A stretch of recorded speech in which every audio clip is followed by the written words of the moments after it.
sa patalim kumapit, isang tuka, isang kahig, ang mga kamay na may bahid ng galing. Kasama sa buhay na binana, isang maling akala na ang taliwas kung minsan ay tama.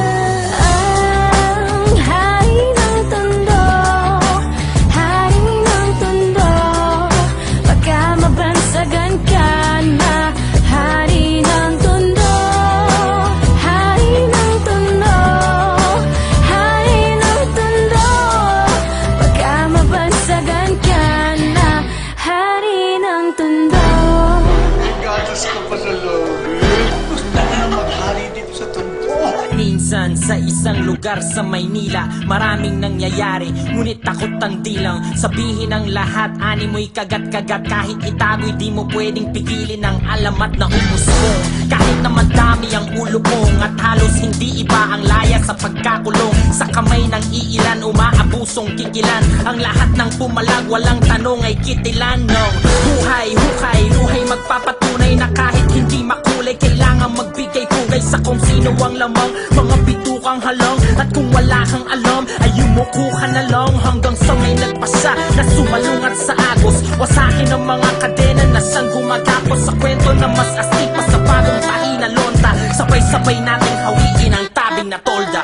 Kahit sa patalim kumapit, isang tuka, isang kahig, ang mga kamay na may bahid ng galit. Kasama sa buhay na minana, isang maling akala na ang taliwas kung minsan ay tama.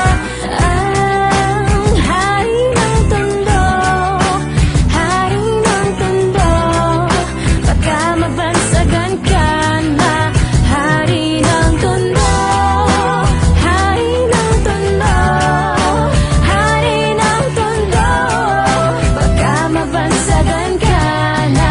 Hari ng tondo. Sino ang may sabi sa inyo pumasok sa teritoryo ko?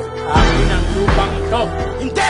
Kinaso! Nilusong ang kanal na sa pangalan niya'y tumawag, alang-alang sa iba, tsaka na muna ang patawad sa maling nagagawa, na tila nagiging tama ang tunay na may kailangan ng siyang pinatatamasa.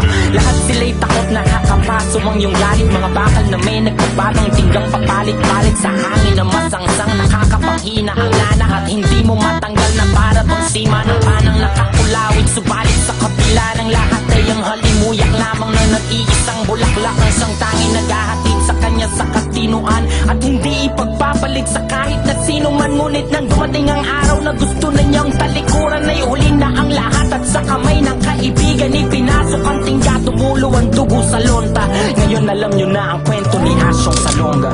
Kahit sa patalim kumapit, isang tuka, isang kahig, ang mga kamay na may bahid